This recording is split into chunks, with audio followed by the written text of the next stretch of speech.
देखले कि अखरता रहो। अरे तोरा लेखन नहीं देखले हो।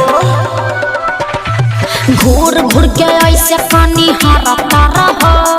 लड़की नहीं खा देखले कि अखरता रहो। रूपा बा हमार का टच करता। ए सुना ना उठा ललिया से ओढ़निया तोहर मैच करता। उठा ललिया से ओढ़निया तोहर मैच करता। उठा ललिया से ओढ़निया तोहर मैच करता। सच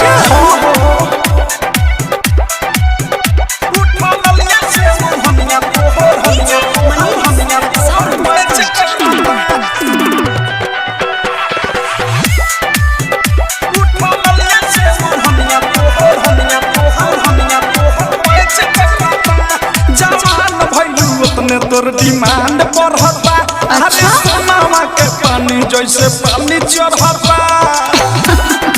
अरे त का दिक्कत बा के गइलो होगा भेट के नाही कुछ अभी काच बानी कली। फेरा में जब कोरोना त मोतिया बिना धली। दिलवा से दिलवा नाही काच करता। लागत कि जान ले के रहो।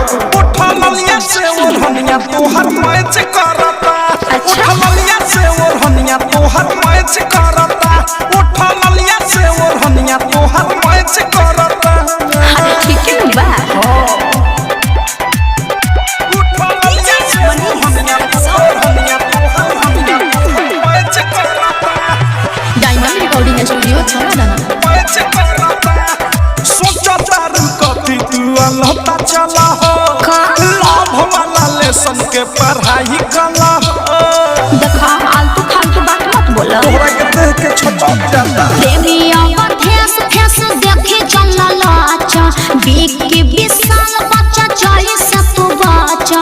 अनुराग बादशाह नहीं बच करता। अरे गजबे के मैं चिंता है। उठा ललिया से ओढ़निया तोहर मैच करता। उठा ललिया से ओढ़निया तोहर मैच करता। उठा ललिया से ओढ़निया तोहर मैच करता।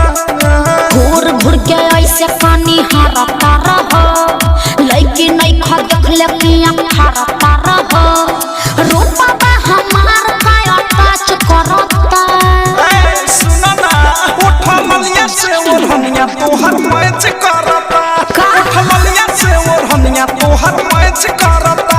उठा ललिया से ओढ़निया तोहर मैच करता। चला कुछ भी बोलते हो। सच तो कह रहे हैं।